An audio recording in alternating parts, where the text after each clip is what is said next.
सत श्री अकाल। चढ़दी कला टाइम टीवी न्यूज़ देखने वाले सारे दर्शकों का स्वागत है। खबरों की शुरुआत तो पहले एक नज़र मार लेने सुर्खियां दे वल।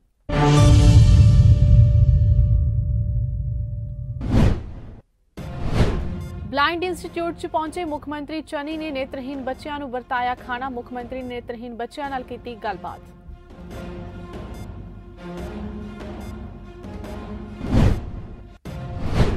यूपी च ऑनर किलिंग का मामला आया सामने। प्रेमी जोड़े नूं मारिया गई गोलियां, लड़की की हुई मौत।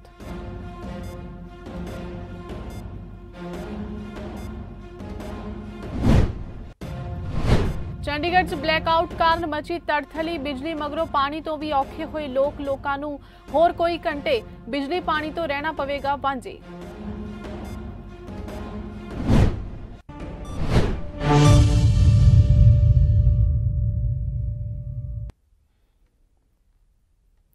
ਅਤੇ ਹੁਣ ਖਬਰਾਂ ਵਿਸਥਾਰ ਦੇ ਨਾਲ। ਮੁੱਖ ਮੰਤਰੀ ਚਰਨਜੀਤ ਸਿੰਘ ਚੰਨੀ ਨੇ ਕਿਹਾ ਕਿ ਸਮਾਜ 'ਚ ਬੇਸਹਾਰਾ ਲੋਕਾਂ ਦੀ ਮਦਦ ਲਈ ਸਭ ਨੂੰ ਅੱਗੇ ਆਉਣ ਦੀ ਲੋੜ ਹੈ। ਉਹ ਬੀਤੇ ਦਿਨੀ ਚੰਡੀਗੜ੍ਹ 'ਚ ਬਲਾਈਂਡ ਇੰਸਟੀਚਿਊਟ 'ਚ ਪਹੁੰਚੇ ਅਤੇ ਉਹਨਾਂ ਨੇਤਰਹੀਨ ਬੱਚਿਆਂ ਨੂੰ ਆਪਣੇ ਹੱਥਾਂ ਨਾਲ ਖਾਣਾ ਵਰਤਾਇਆ। ਮੁੱਖ ਮੰਤਰੀ ਨੇ ਇਸ ਮੌਕੇ ਤੇ ਕੁਝ ਸਮੇਂ ਤੱਕ ਨੇਤਰਹੀਨ ਬੱਚਿਆਂ ਦੇ ਨਾਲ ਗੱਲਬਾਤ ਵੀ ਕੀਤੀ। ਨਾਲ ਹੀ ਬਲਾਈਂਡ ਇੰਸਟੀਚਿਊਟ ਦੇ ਅਧਿਕਾਰੀਆਂ ਨਾਲ ਵੀ ਗੱਲਬਾਤ ਕਰਦੇ ਰਹੇ। ਮੁੱਖ ਮੰਤਰੀ ਚੰਨੀ ਨੇ ਕਿਹਾ ਕਿ ਸਮਾਜ ਜਿੱਥੇ ਹੋਰ ਸਾਰੇ ਕੰਮਾਂ 'ਚ ਆਪਣਾ ਯੋਗਦਾਨ ਪਾਉਂਦਾ ਹੈ, ਉੱਥੇ ਹੀ ਸਮਾਜ ਨੂੰ ਨੇਤਰਹੀਨ ਲੋਕਾਂ ਦੀ ਮਦਦ ਲਈ ਵੀ ਲਗਾਤਾਰ ਆਪਣੇ ਯਤਨ ਜਾਰੀ ਰੱਖਣੇ ਚਾਹੀਦੇ ਨੇ। ਮੁੱਖ ਮੰਤਰੀ ਨੇ ਕਿਹਾ ਕਿ ਉਹ ਖੁਦ ਨੇਤਰਹੀਨ ਬੱਚਿਆਂ ਦੀ ਮਦਦ ਕਰਨ ਲਈ ਹਮੇਸ਼ਾ ਤਿਆਰ ਰਹਿੰਦੇ ਨੇ। ਉਹਨਾਂ ਇਹ ਵੀ ਕਿਹਾ ਕਿ ਜੋ ਲੋਕ ਸਾਧਨ ਸੰਪੰਨ ਨੇ, ਉਹਨਾਂ ਵਿਸ਼ੇਸ਼ ਤੌਰ ਤੇ ਅਜਿਹੇ ਨੇਤਰਹੀਨ ਬੱਚਿਆਂ ਦੀ ਮਦਦ ਲਈ ਅੱਗੇ ਆਉਣ ਦੀ ਲੋੜ ਹੈ।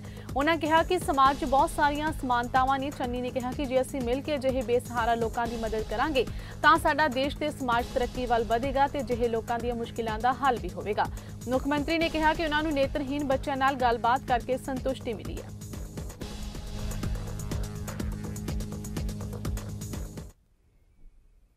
उत्तर प्रदेश के शाहजहांपुर जिले विच ऑनर किलिंग का सनसनीखेज मामला सामने आया। इत्थे प्रेम प्रसंग कारण प्रेमी ते प्रेमिका नूं गोली मार दित्ती गई। अपने ही भरावां दी गोली लगन नाल कुड़ी दी मौके ते ही मौत हो गई, जदों कि लड़के दी हालत नाजुक बनी हुई है। उसनूं स्थानक मैडिकल कालेज विच दाखिल करवा दिता गया। सूचना मिलन ते पुलिस सुपरडेंट एस आनंद घटना वाली जगह का निरीक्षण करने लई पहुंचे। पुलिस मुताबिक यह वारदात थाणा जलालाबाद खेतर दे ककरा पिंड दी है। इसे पिंड दे वासी 22 साला सनोज दा अपने ही गुआंढ दी कुड़ी नाल प्रेम प्रसंग चल रहा सी। दस्सिया जा रहा है कि शनिवार की रात कुड़ी घरों गायब हो गई। उसके घर वालियां नूं शक सी कि कुड़ी सनोज नूं मिलन गई है। सोमवार की शाम नूं कुड़ी दे भरा राजीव, सुशील, मुलायम और नर सिंह ने पिता हाकम दे नाल मिलकर प्रेमी जोड़े नूं इकट्ठे फड़ के गोली मार दी। सिर विच गोली लगन दे नाल प्रीति की मौके ते ही मौत हो गई, जदों कि सनोज दे पेट और कनपटी विच गोली लगी।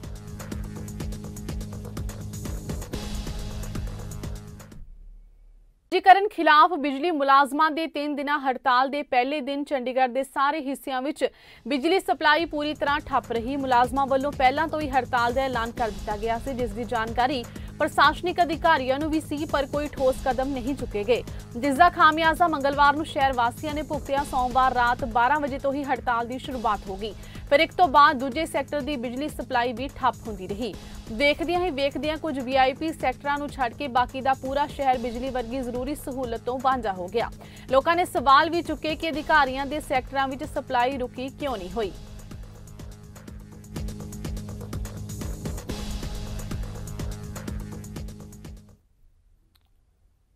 गुरदासपुर के बाबोवाल रोड के उपर नवा शिव मंदिर बनाया गया। सेवादारां वालों मंदिर की कंध के उपर शिव मंदिर लिखा होया सी। सेवादारां वालों कहा गया कि शरारती अनसरां वालों जानबूझ के उस उपर काला पेंट फेरिया गया। सेवादारां ने दस्सिया कि इस तो पहलां भी मंदिर के अंदर छेड़छाड़ की गई है, नाले गेट भी तोड़िया गया सी।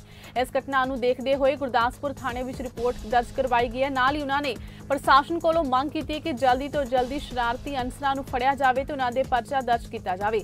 उन्हां वालों यह भी कहा गया कि जेकर उन्हां दी सुनवाई नहीं हुई तो आने वाले समय में वो थाने का घेराव करेंगे।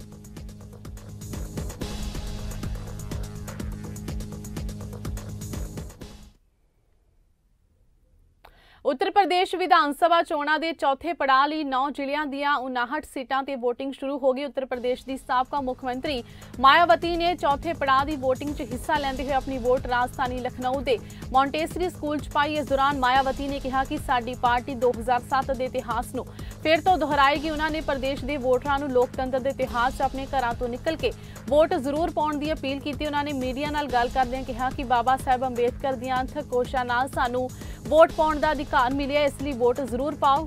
मायावती ने भी कहा कि बसपा नूं इकल्ले अनुसूचित जनजाति का ही नहीं सगों मुसलमानां ते अत पिछड़े वर्गां नाल सारे समाज के लोगों की वोट मिल रही है। जदों चोण नतीजे आउणगे तां समा दसेगा कि कौन किन्ने पानी विच है। इस दौरान मायावती ने समाजवादी पार्टी ते तंज कसदिआं कहा कि मुसलमान भी उसनूं नकार रहा है, इस बार मुसलमान सपा नूं वोट नहीं देवेगी।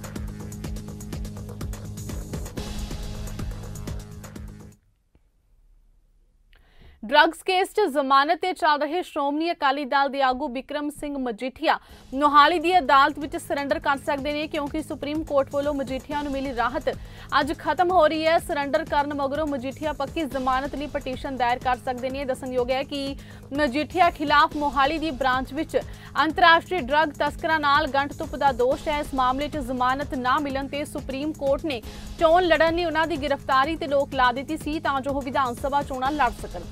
बिक्रम मजीठिया खिलाफ केस दर्ज होने तो बाद उन्होंने मोहाली अदालत में अंतरिम जमानत की पटीशन दायर की सी, जो खारिज हो गई है। इस तो बाद उन्होंने पंजाब ते हरियाणा हाई कोर्ट का दरवाजा खड़काया। इत्थे कुछ दिनों की अंतरिम राहत मिलन मगरों उन्हों की पटीशन खारिज हो गई, जिस तो बाद उन्होंने सुप्रीम कोर्ट का रुख किया। सुप्रीम कोर्ट ने विधान सभा चोणों को देखते हुए 24 फरवरी तक उन्हों की गिरफ्तारी ते रोक ला दी सी, जिसकी मियाद का अज आखिरी दिन है।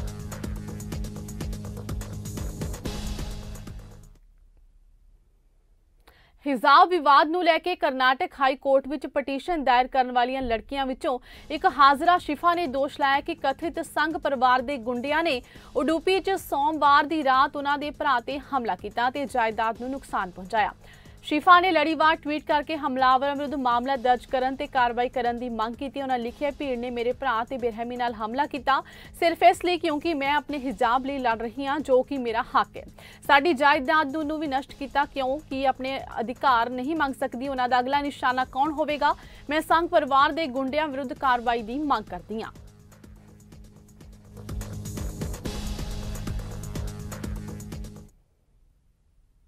इस दे नाल ही खबरों का सिलसिला इत्थे समाप्त हुंदा है। नवीआं ते ताज़ा खबरों के नाल फिर हाजिर होवांगे। तद तक लिए इजाजत दिओ। धन्नवाद।